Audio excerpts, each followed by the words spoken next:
Welcome to LOA Today. I'm Walt Thiessen. With me today is abundance teacher and money coach, Jody Lynn Creighton. This is your daily dose of happy. We are so happy you decided to join us today.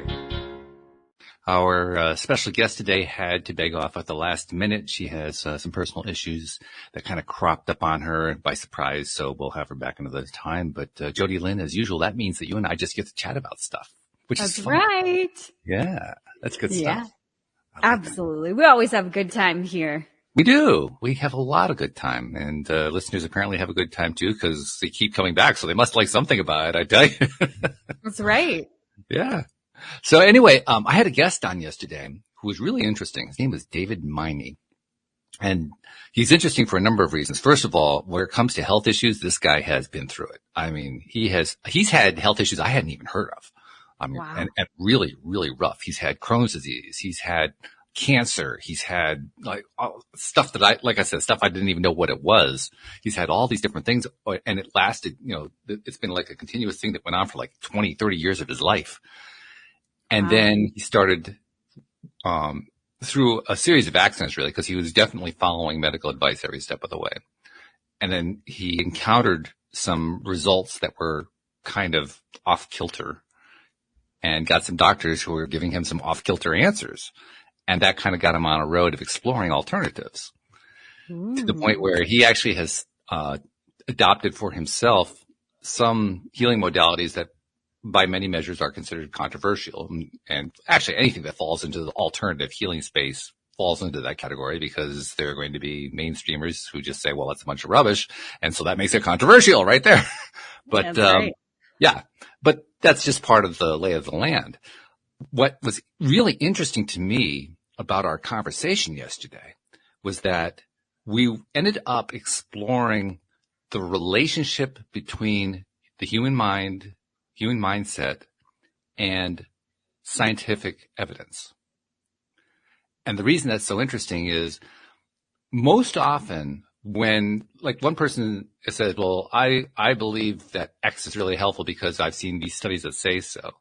And it's something that's controversial. There's going to be another person that says, yeah, but that's not really true. This is the treatment over here. This is the modality that really works. And so it becomes one versus the other.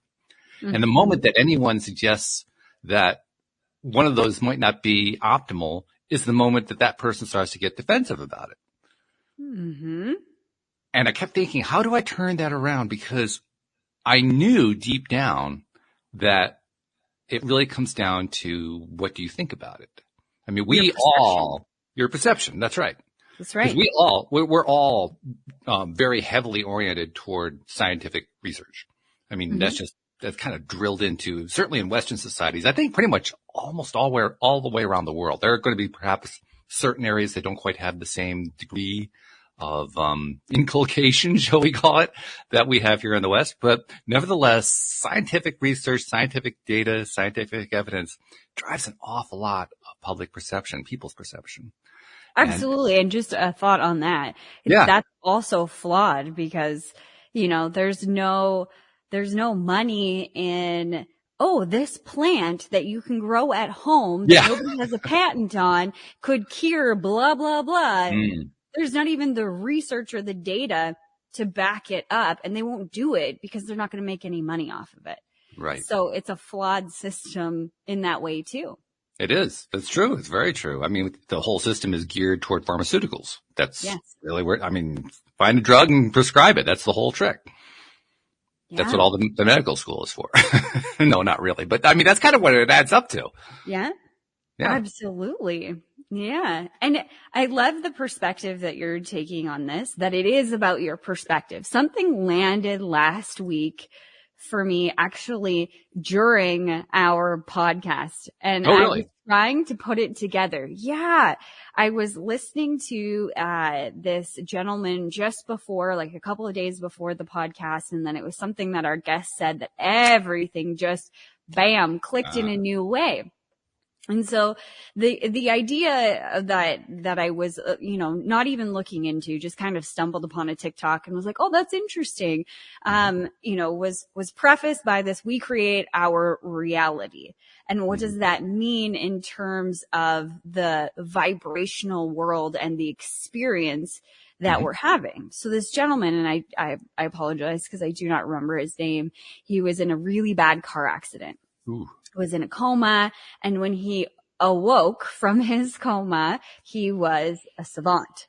All of a sudden, he started seeing the world in mathematical terms, and the way that he described it is he would see things frame by frame. And he does a TED Talk, and he's talking about like being correct, like basically how we're influenced, and driving home the fact that it's our perception that influences everything, where we're standing. And he gives this really cool description that really boggles the mind. So he uses the Doppler effect. So when, a train is going by, you hear the sound of the train change from when it's approaching you to when it's beside you to when it's now past you. The change in that pitch of the train horn.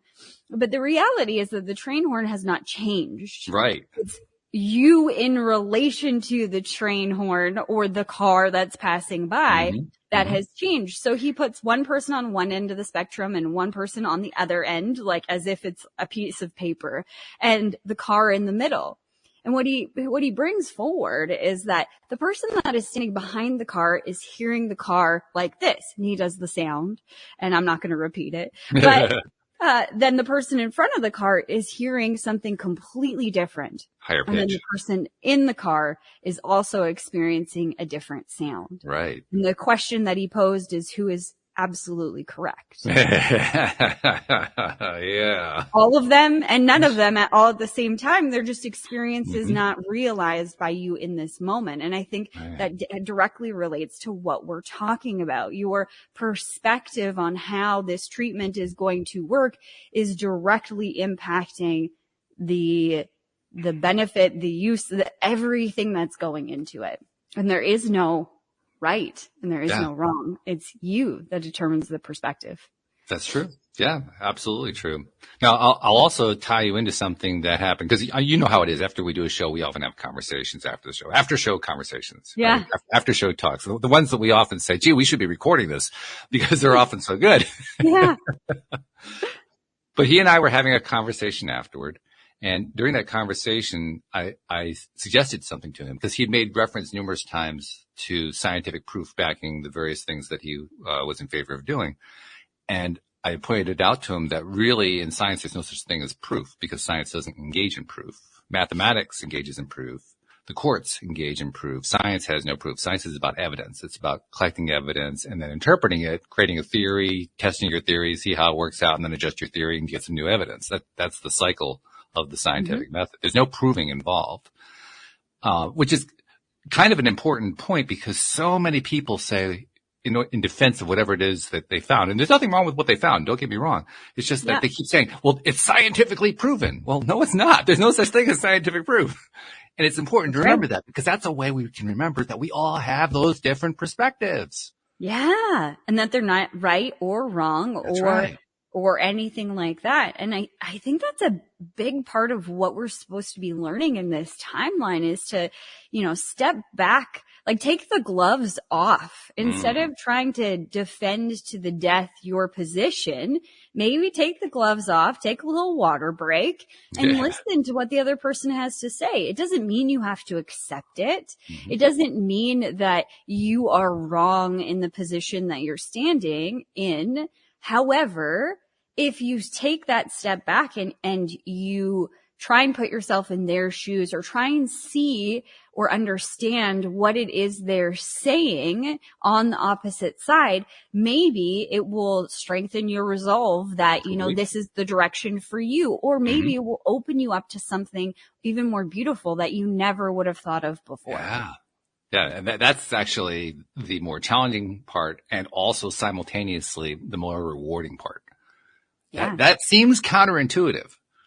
Now, how could it be that this thing that I don't believe in, that I'm actually against, could actually teach me more? But it turns out more often than not, it does. Doesn't mean you're going to change your mind. Doesn't mean that you're going to change your perspective or how you feel about it. But it will change. Well, it does change your perspective in one sense. It gives you new perspective. It doesn't actually change the old perspective at all. The old perspective is still just as valid as it ever was. But by having the new perspective, now you got one more perspective in your quiver of perspective arrows. Yeah. Absolutely. It's like changing your view from, right between your eyeballs or right, like blinders on, to expanding what you can see now. And good, bad aside, it just allows you to see more of what is present for other individuals and yourself, so that you can choose a new reality if you choose to. Yeah, exactly. So anyway, that's kind of like the precursor for what I wanted to talk about, because after I had that show with him yesterday, which was wonderful, it's one of the best shows I've had in a while, and I had the conversation with him afterward. You know how it is. It just kind of sticks in your head, right? You described it a moment ago. Like, you had this TikTok that stuck in your head, and then all of a sudden we're talking about the same thing on the show a couple of days later. It's the same thing, right? Yeah. Well, that's what happened. It stuck in my head. And I realized as it stayed in my head for some time, I realized that I finally had a solution I've been looking for, because I've been long frustrated by the scientific method as it's applied in medicine, specifically what they call the gold standard, otherwise known as placebo-controlled double-blind studies. Yes. And the thing that has always bothered me about it is, but placebo is important. Why are we filtering out placebo? And what came to me in a flash was a new way to do a scientific method approach, a double-blind study that still has the placebo control in it. The trick isn't to change that around. The trick is to add to it. So you still, like a double-blind study, a placebo-controlled double-blind study, you have your test thing. You're testing usually a drug, right? You're testing your drug, and then you have your control group. That's how you control for the placebo. Yeah. Okay, so those are your first two tests. I'm suggesting let's have 6 tests. Now, that's going to drive up the budgets, and a lot of people are going to be a little upset about that, but let me explain why I think we need 6 tests. So the first 2 tests are, you test the thing you're testing and you test your control group. The next 2 tests are, you do the same thing, but before you run each test, in both cases, the person administering the drug or the fake drug, whichever it is, sells it. Like, this is going to solve your problem. You are going to feel amazing after this. It does it for both the real drug and for the placebo. Yep, they tee it up. They tee it up, exactly. Yeah. And let's find out what kind of different result we get with those. That's 4 right now. Now I said 6. The last 2, and this one's going to be really controversial. The last 2 is where the person giving the test says, there's a very good chance this could harm you. There's a very good chance this could actually make you sicker. And there's going to be massive ethical debates about that one. Mm-hmm. And I can see this one being the one that doesn't get implemented. I could see perhaps the 4-step method being implemented and not this one. Let me tell you why I think it's so important.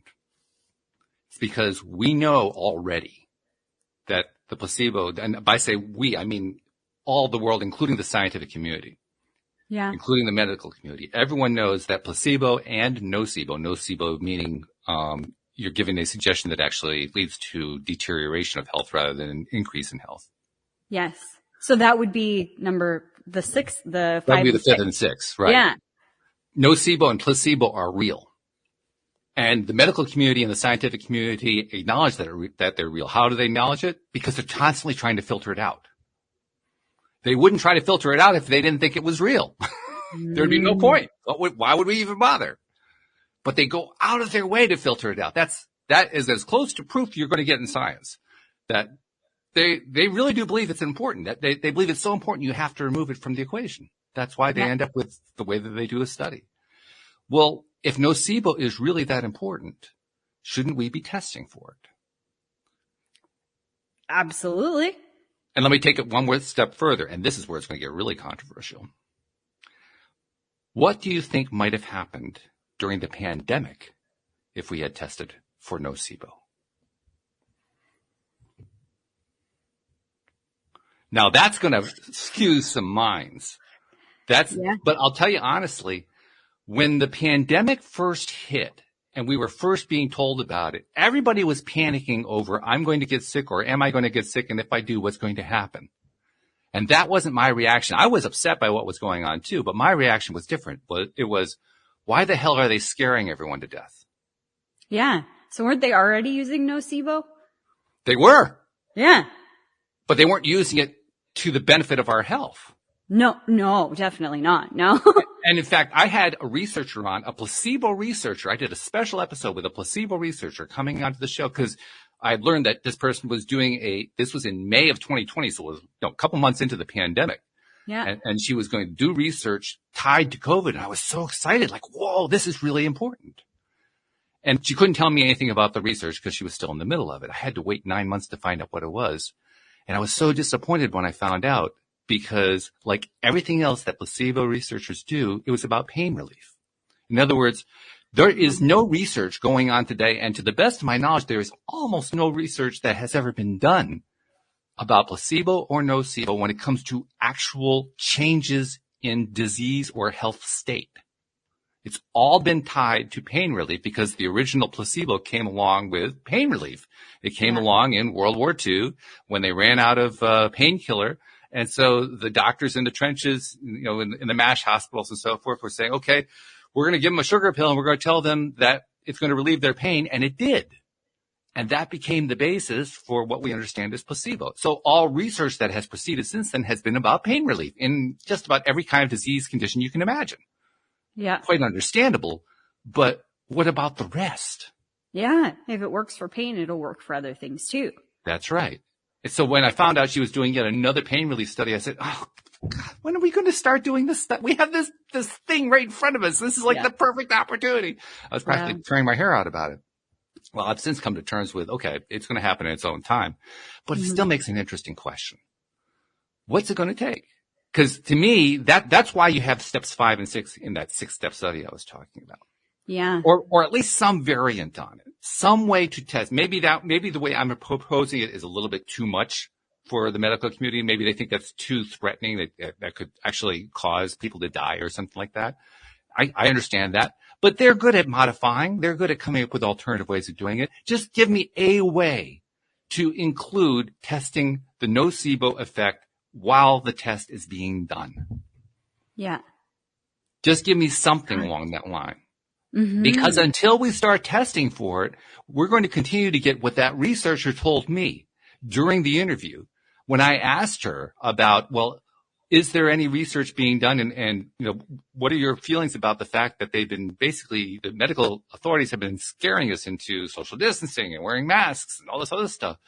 And her response was, I think it's important that we do scare people into that. And I said, and she's not the only one who said that. I've gotten other people in the medical community saying the same thing outside of the show. I've had other people say the same thing to me. They really do believe that. Well, excuse me, I think that's an attitude that needs to change. I agree. My old job, now we're getting into the thick of it. Before I was in finance, I was in safety. So when all this stuff came out about wearing masks and stuff like that, my first instinct was to ask, like, well, what are the regulations in terms of occupational health and safety and getting oxygen? And like anytime you had to wear an apparatus, like any apparatus, you were supposed to be taught how to put it on effectively, what the terms were of it, how long you could wear it. Like you couldn't just wear a mask without knowing those things. You had to know what your own limits were within wearing that new piece of equipment. And a lot of times you couldn't wear them all day long without, supplied air or different things, because you weren't getting enough oxygen. So that was my first question, is like, what are we doing to people? And I know a lot of people who, had rashes on their face, breakouts, stuff like that, but then also who had to wear a mask for 12 hours a day or whatever in high pressure situations, which it was hurting their health overall. And I'm not against wearing masks. I'm not against social distancing. I mean, if people find them to be useful, then let them do it. That's great. Yeah.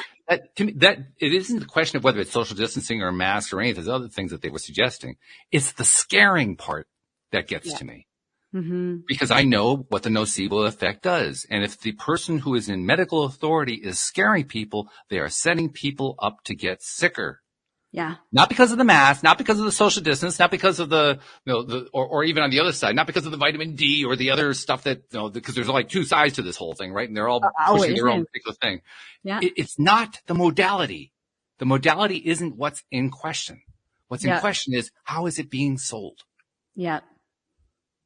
And if you look talk about that political divide, because that political divide got really, really strong at one point during the pandemic. It's still fairly strong, but not nearly as strong as it was. And both sides were doing exactly the same thing. They were pointing to the other side and they were saying, wrong, wrong, wrong, wrong, wrong. Yeah. And no one was saying, what's this doing to public health by pointing to the other side and saying, wrong, wrong, wrong, wrong, wrong. Yeah. Well, and they were saying it about their own stuff, complaining about the other one, but they weren't saying it about their own stuff where their own side were doing it. It's like, oh, it's the other guys who are the ones who are the problem. Wait a minute. Hold on. The problem is we're scaring people to death. It doesn't matter which side you're on. Yeah, it doesn't matter. It's the impact it's having on the whole. That's right. That's right. Yeah. So I wonder what would happen. Well, actually, I have a pretty good idea what would happen if we were to change that gold standard around and say, we're not going to just test for substance and placebo. We're going to test for power of placebo, and we're going to test for power of nocebo. Mm-hmm. And then, this is where it gets really radical, really crazy. We're going to take those results, and when a medical doctor or an alternative practitioner recommends a modality, a therapy to a customer, to a client, to a patient, they're going to not only tell them what the test result was, they're going to tell them what the placebo result was and how the two add together. Imagine what happens if you actually give that data to the patient. It's not just, if you take this, the placebo-controlled double-blind study shows that you have a 20% chance of improvement. But we also know that if you do this with belief, you have that 20% plus another 25% placebo effect. So you have a 45% chance of improvement. And we know that if you take this thing with the belief you're going to get sick, it goes down to a minus 3% chance of improvement. Yeah. Wow. Let's actually bring placebo and nocebo into the conversation. Yeah. But I think that would open up a bigger can of worms, if you will. I think it's one that's necessary. Yeah. I think it's necessary, but it's science admitting that we as the individual have an impact on the result. Whereas most of medicine, the way that I see it anyway, and I'm not absolutely correct either. There's other ways to see this, I'm sure. But the way that I see the medical field is, almost like a high parent. Like, listen to me. I know better. You're not a doctor. I heard that lots throughout the pandemic when I was making decisions for my own health. You're not a doctor. What do you know? Yeah. Well, I don't know. And nobody's been able to answer my questions. So I don't feel comfortable enough to proceed. Like, that should be enough. But, that would be the medical community admitting that you have an impact on your own health. Your belief systems are directly contributing to whether you're sick or not. And you're right, that is a can of worms, but I'll flip that around and say that's a can of whoopee. Like, hooray, that's a can of, I can't wait for this. Oh, yeah, I think it's a can of whoopee that really needs to be opened up and explored, because imagine how many things you could actually cure, or, it would be radically different if we started incorporating that mind aspect and teaching people how to overcome that belief system, whatever it is. I think, I don't know that I've ever had a doctor in my entire life tell me anything but the prescription, like the diagnosis and the prescription. All right, I think it's this. They're like a mechanic almost. I think it's this. We're going to try this. And if that doesn't work, come back in 2 weeks. Like they're just an educated guesser, like a very well educated guesser. But I've never had a doctor say anything outside of like, take this pill.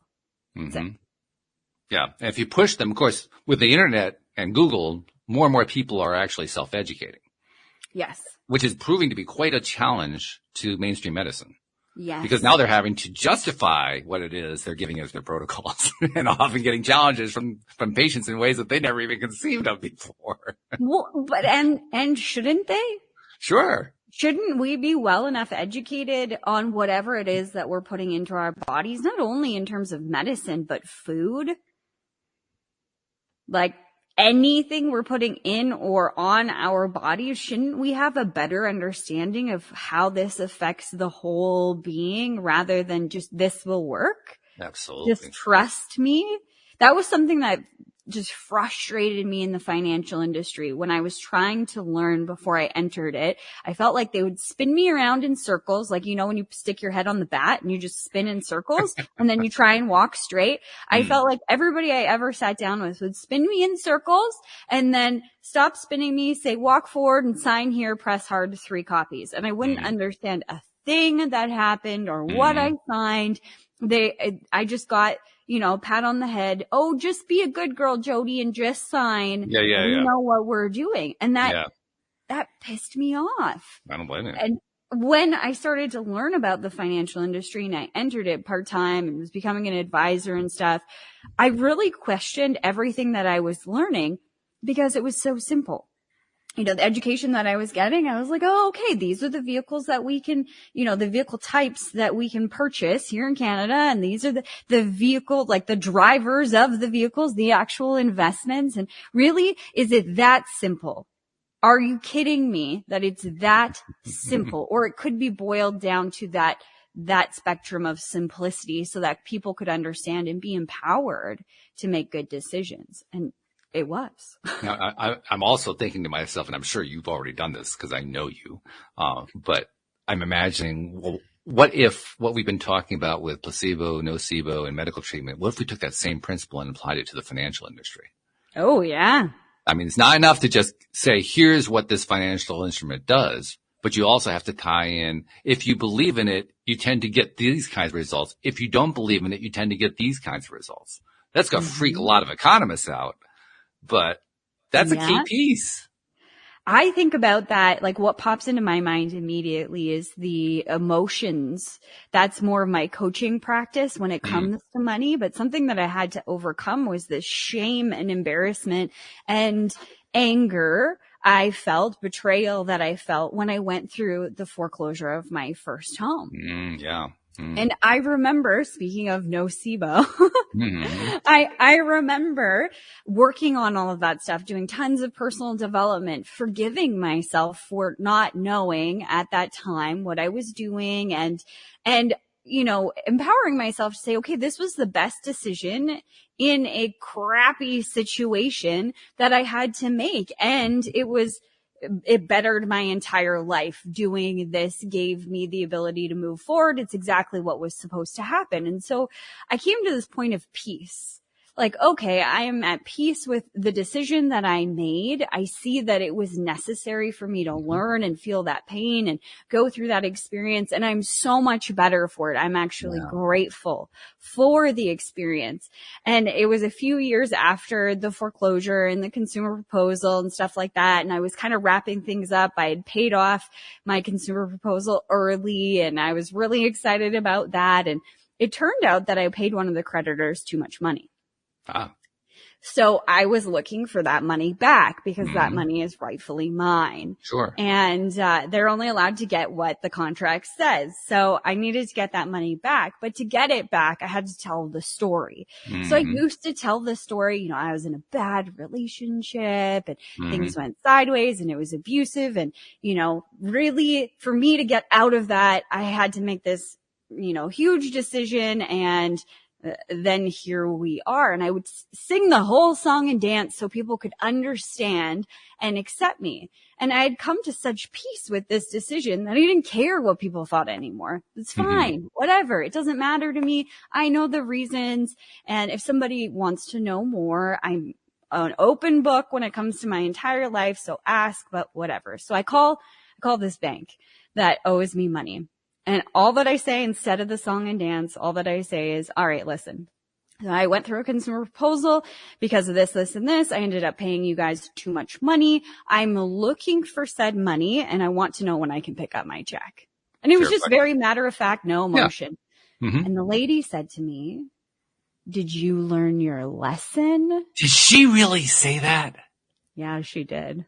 Wow. She did. And that would have somebody who was already feeling that pressure from the financial industry. Because when you go through something like that, anybody that sees it on your credit score, or like you try and apply for a credit card or another loan or a car payment, you know, like a lot of them can't hold their face and they look at you with this judgment, or that's what I felt. And I did a lot of work around it, shifting that. And it helped me a lot in my own financial practice because I had way more compassion and way less judgment for whatever situation anyone was going through because I had been through it. So when she said that to me, I was like, yes, I did learn my lesson. And she's like, what? Because she just thought I was some young, dumb kid that racked up all my credit cards and then couldn't pay them. And I said, in the future, I will choose my partners and whom I buy a house with more wisely. Ooh, very nice. Yeah. And I had no attachment to it, whatever. And I felt her go, oh, and you could tell she felt bad and whatever, but you know, I hope she recognized that she'd actually overstepped the bounds, and you pointed it out to her in a very business-like way. Yeah, but that would have crushed somebody that hadn't done that work, that was still there. You know, I'm never going to get out of this. I'm always going to be a quote unquote loser, or, you know, this is defining me. This means I'm this, this, and this. Yeah. And it's that nocebo effect in the financial industry that's playing out all the time. Well, you don't have enough money, so we can't give you better products or access to somebody that's actually going to pay attention to you, or whatever it might be. It's happening. It's true. Now, I do want to point out one other thing, because we could make the argument that what I'm proposing, I'm proposing it in relation to healthcare. It could apply to anything, but I'm proposing it in regard to healthcare, and specifically in regard to double-blind, placebo-controlled studies. And the argument could be made that I am also kind of pointing fingers. And you know what? To a certain extent, yeah, I think there's probably some validity to that. Yeah. But I also want to point something else out. The medical industry as a whole routinely tells us that their goal is always to help people get better. It's always to save lives. It's always to produce medical improvement. That's what I'm responding to.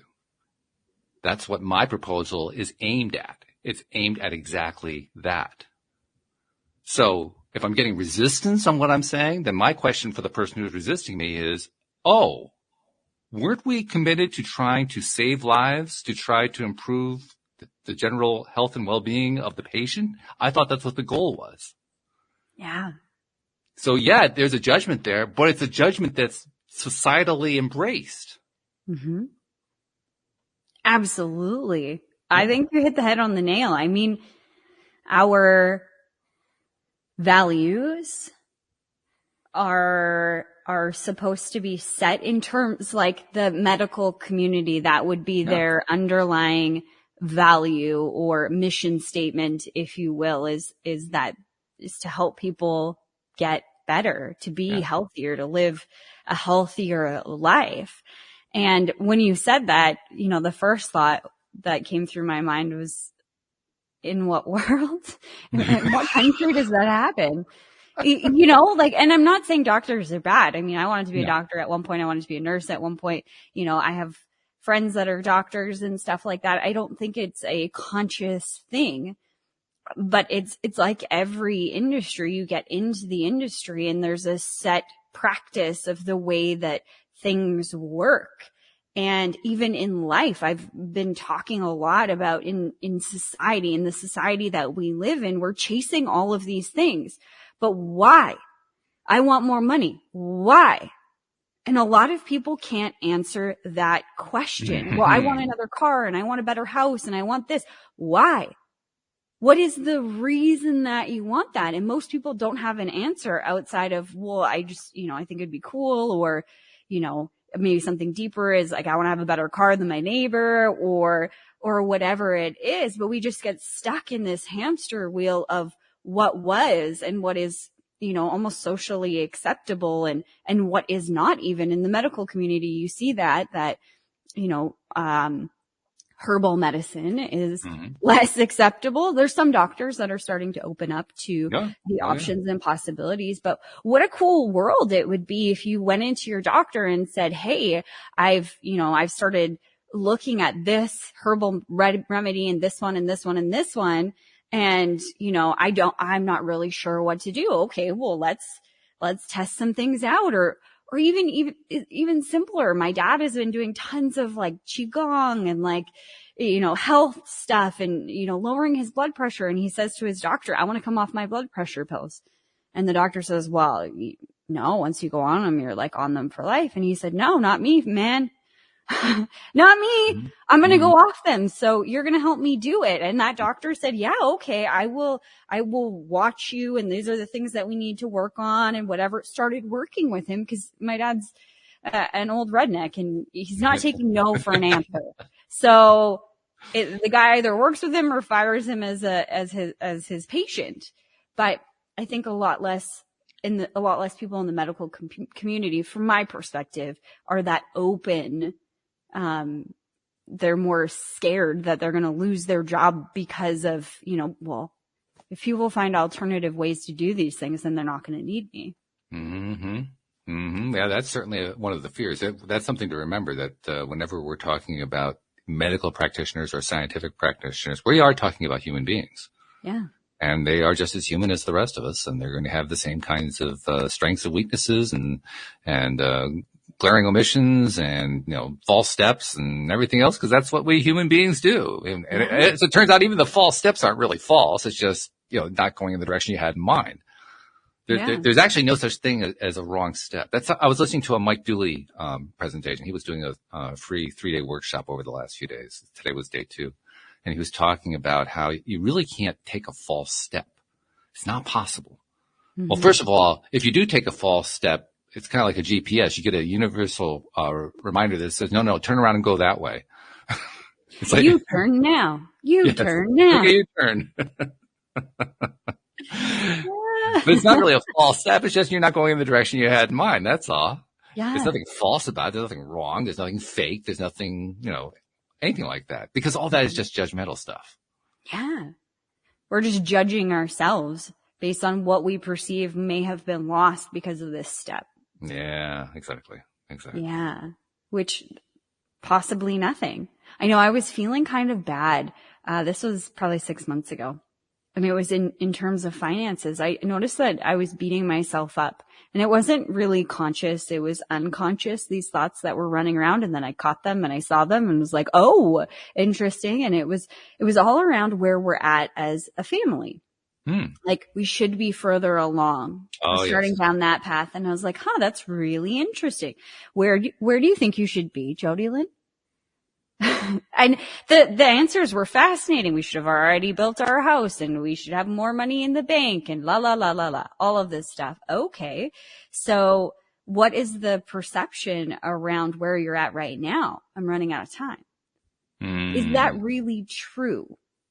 Is that really true? And you know what? It was so interesting when I put the math on paper of like, this was our plan when we moved to the farm.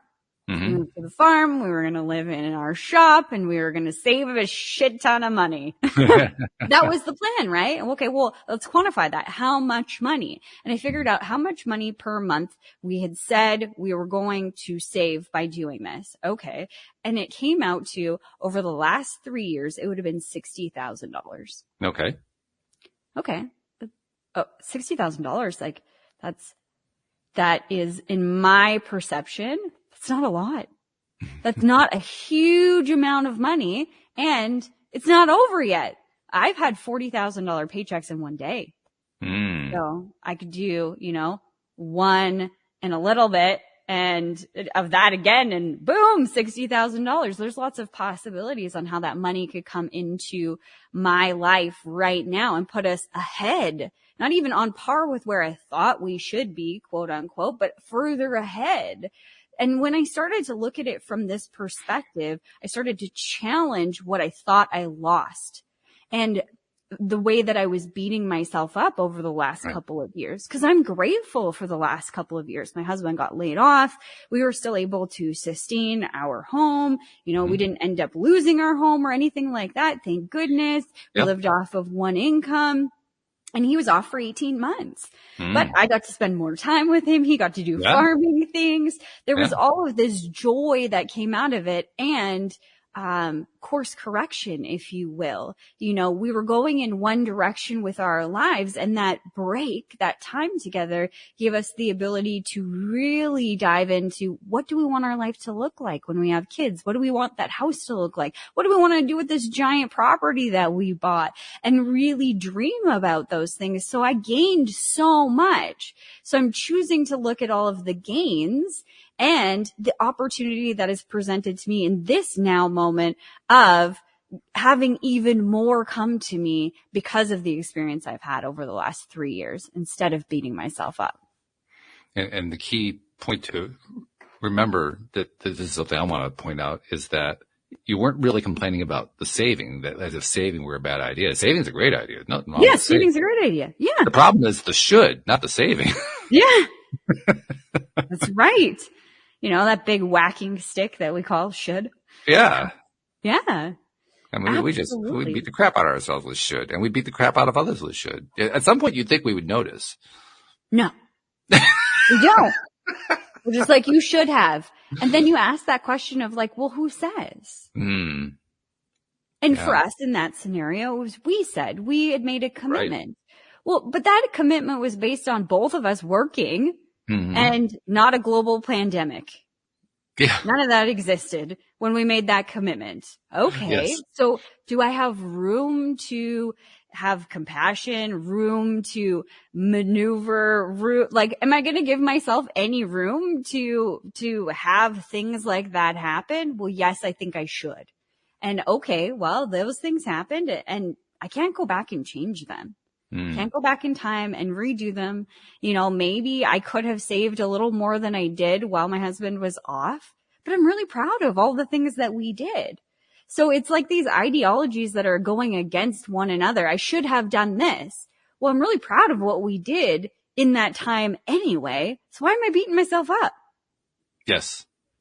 Well, speaking of Mike Dooley, I mentioned he was doing this 3-day workshop. Yesterday was day one, and he was really addressing this point that you're raising directly yesterday. He was doing it in a different context. He was doing it in the context of a relationship, trying to find your perfect partner, that sort of thing.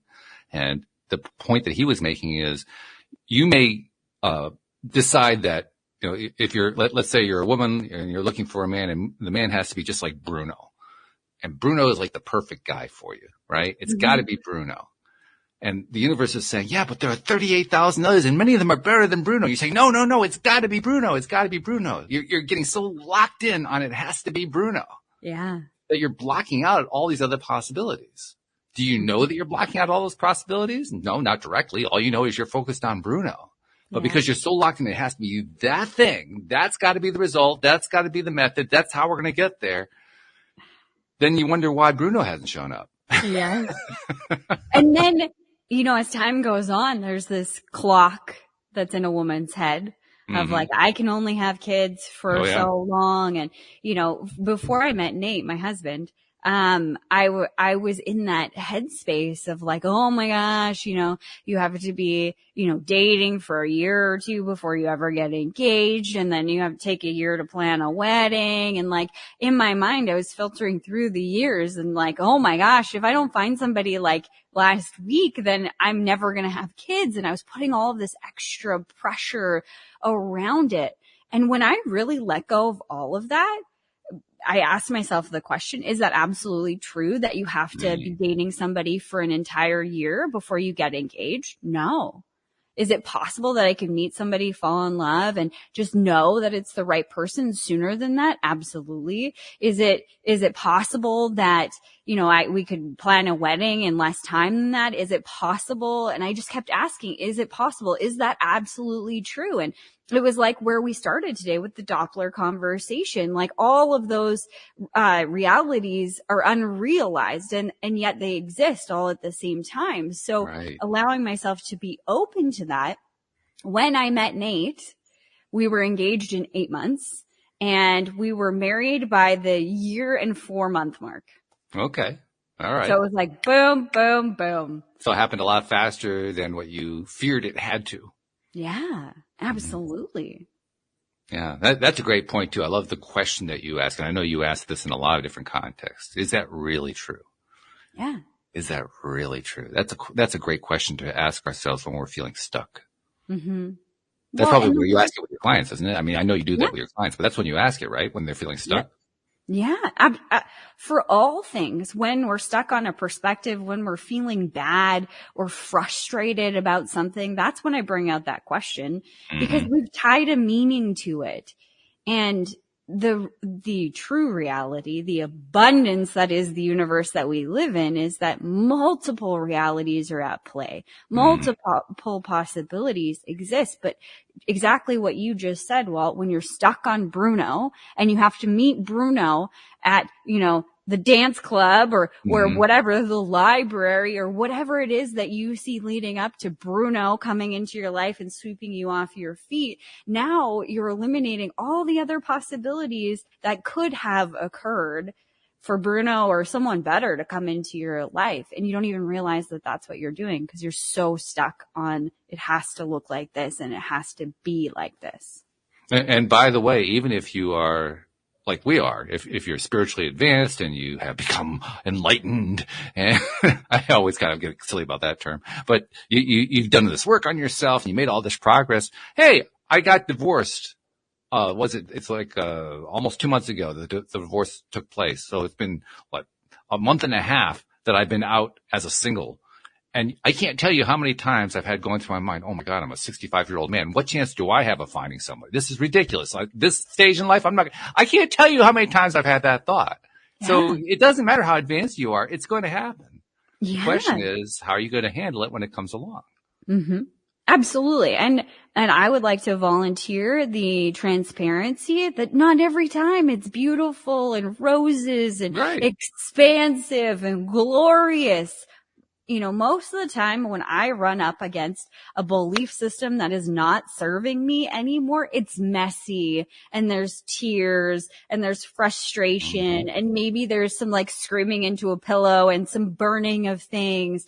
There's not just one answer that I immediately go to. There's a few that have always helped me move through, but sometimes those don't work. And I give myself the space to figure it out because I really think that's what we're here to do is have that experience of letting go, shedding the shoulds, the whatever, the societal norms that we've created for ourselves or fallen into, all of the things that are limiting us into a box that is, a 12 by 12, opening that box and experiencing the world on a whole nother level, which takes breaking down some things that are holding you captive. And very often it takes going back and doing it again. Yeah. It's not one and done. I mean, if it is one and done and you actually get it done, great. Yeah. But that's not going to be the norm. That's not going to be the way it usually plays out for most people. Most people find themselves, oh my God, here I am confronting it all over again. I just confronted that 2 weeks ago. What? But you think about like the most basic things like potty training or walking, like for kids, right? Learning to walk. They fall down and they get back up and they Yeah. try again, and then they fall down and get back up and try again. And then it takes them years to learn how to run and to how to ride a bike. And like, then you start to think about like fancy footwork, if you will, somebody who's like a dancer. You've danced before. So there's got to be some, you know, really tough dances where your feet are kind of all over the place, right? You don't just master that the day you're born and you come out of your mother's womb. You don't just know how to do that. It's this series of getting better and getting better. And I don't even like to call it getting better, but allowing yourself to change and grow and experience all of these things over and over again. It doesn't mean good or bad. And I think that's a lower consciousness perspective on law of attraction. Even, you know, I've attracted this into my life. It means that I'm doing something wrong. Well, another perspective instead of wrong is that maybe you haven't absorbed the lesson, or maybe there's an opportunity to see something new that you hadn't before. It doesn't mean that it's wrong or right or bad or good. It just simply is. And when you detach from that perspective of, oh, it's bad and I'm bad, I've done something awful. When you detach from that, you free yourself in so many ways to see all of the beauty that actually exists in the experience that's coming forward. So true. So true. And by the way, if it turns out that it's something that you just hang on to, how bad it is, you can say to yourself, wow, damn, I'm really good at attracting the stuff that's not good for me. Boy, am I good at this. Like, I'm a master at this. All I gotta do is do a tweak and I'm gonna have the thing fixed. I mean, geez. I talk about that in my book. When you get to the level of centered self, you start to see all of your patterns on steroids. So you see how you were like contributing to the same thing happening again, but it becomes laughable because you're like, oh, you're so funny. Like, why are you doing that? You silly thing. Like, we no longer want that. Like, what do you try to bring to my attention? It becomes this joke between you and you of like, okay, you know, next. I often say to myself, oh, I trapped myself again, didn't I? Okay. Here we are. One of my favorite authors is a science fiction author. He was actually considered the father of science fiction. He was one of the earliest writers before Isaac Asimov and the crew. His name was Robert Heinlein. And Heinlein, in one of his novels, has a protagonist, a main character, who toward the end of the novel ends up going back in time and getting killed in World War I. And after he gets killed, he's faced with the creator. And the creator says to him, checkmated yourself again, I see.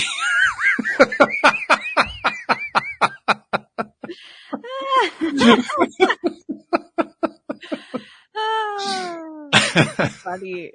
It's true. It is. If only we could just laugh at ourselves a little bit more. Well, humor is powerful. I mean, you want a way to unstuck yourself. Yeah. Is there anything more powerful than humor toward that end? I don't know. I don't think there is. I think it's probably because it's quick, it's easy. Yeah. I mean, we all know how to do it. I mean, hey, especially if you're good at beating yourself up, why not beat yourself up with humor? You know, just make fun of yourself a little bit. Yeah. Make it laughable. Yeah. Yeah. When you can, I think it's the laughter breaks that link that we have that it's driving it. Like, I'm a bad person. I'm whatever. You start laughing and you kind of crack open. Right. I'm a bad person. Like, just laugh at that. Like, and then as I laugh when I said that, it's like, no, you're not. Like, exactly. You're just being silly. It becomes a way to let go of that thing that you're hanging on to. Yeah. It's almost like a way of giving yourself permission just because you laughed at it. Yeah. Yeah. All right. So that's our medicine for today is start laughing. That's right. Start laughing and give yourself permission to get unstuck, to get off that crazy place. Absolutely. Yeah. So I'm going to take that a step further. I'm going to give permission to the entire medical establishment and the entire scientific establishment to get unstuck and just laugh at the way they've been doing things and say, you know what? Okay. All right. So yeah, there was some good stuff in there. And certainly the gold standard, as we call it, has a lot of value. But we've also been tripping ourselves up using that same gold standard. Why don't we just learn from it and say, you know what? It's time to expand that gold standard a bit. and start incorporating some other stuff that could actually produce some pretty damn good results toward our mutual goal of improving everybody's health and helping people to live through dread conditions and get healthy and all that kind of stuff. Yeah, absolutely. I mean, that's such a better way of looking at it, in my opinion. But, no kidding. Yeah. So much more freedom to explore. Yeah. Yeah. And talk about those multiple possible outcomes you were talking about. You can actually start to see them now. Yeah. You can't see them when you're locked behind that place of this is the only way it can be. You can't see them. Yeah. Yeah. And I recognize that when it comes to the medical community, I'm sure that a lot of those things were put in place as, you know, like the bumpers they have at the bowling alleys so you can't get a gutter ball. I'm sure that was the intention, because I truly believe that people are good at the core. Yeah. So I think that some of these things were enacted to help people so they didn't fall off, you know, or get a gutter ball, whatever. And that's okay. And it's time to have a different aspect of that, or to allow ourselves to get the gutter ball, because, you know, maybe you're going to learn something even more profound from that instead. Or to use another analogy, at some point you want to take the training wheels off. Yeah. Yeah, you can go fast. Yeah, right. The bike ride's much better without the training wheels. Absolutely. Yeah. You get better bike rides. You can mountain bike. You can do things. I mean, do you imagine mountain biking with training wheels? I mean, that would be impossible. You'd probably kill yourself just because the training wheel would hook on something. Oh, yeah, absolutely. You just even think about the experience of riding a bike with training wheels versus riding a bike as fast as you want to go. And like, you know, whatever, doing all the tricks. Yeah. Yeah, it's way more fun. When we take the blinders off of ourselves, not only do we see more, we get a better life. Yeah. The experience deepens. Which is exactly what we were looking for in the first place. You ask, why do you want that? Why do you want that particular result? Ultimately, whatever the answer is, when you get down to the core of it, it's, I want a better life. I want a great experience. Yeah. It's true. Because that's what we're here for. We want our daily dose of happy. Well, among other things, yeah. And the daily dose of happy is one of the ways that we get ourselves there. But ultimately, that's what we want. Why do we come into this life? I mean, if you're going to ask an existential question, to me, that's the one to ask and answer. And to me, the answer is we came here to enjoy it. We came here. We wanted to live. Yeah. We didn't come here to be miserable. We came here to enjoy it. Yeah. And it's the only planet, as far as I understand, where there is that contrast of the dark and the light, so that you could really experience the full spectrum of emotion experiences, because without one, the other does not exist. And the more of one that you've experienced, the more that you can savor of the other side. Yeah, that other side. Yeah. And that's where all the perspective comes from. That's right. Well, I'm glad we had this conversation. I really did feel the need. We needed to carry something off of that show yesterday, because that show, it felt like a breakthrough show. Yeah. Because I felt for the first time, instead of turning it into an adversarial, well, this medical procedure is better than that medical procedure, it became a question of which one is going to put us in a better mental state, because that's going to get us the best results. Yeah. And wow, I like that one a lot. Hopefully listeners like that one too. I think they will. Yeah. I think they will. I think so too. So thank you very much, Jody Lynn. I mean, we love it when we have a guest, but this is always fun when we get to just kind of chew the fat like this. Oh yeah, I love it. The best is really good. So thank you much. Thank you to our podcast listeners everywhere. And we will see you all next time here on LOA Today. Goodbye, everybody.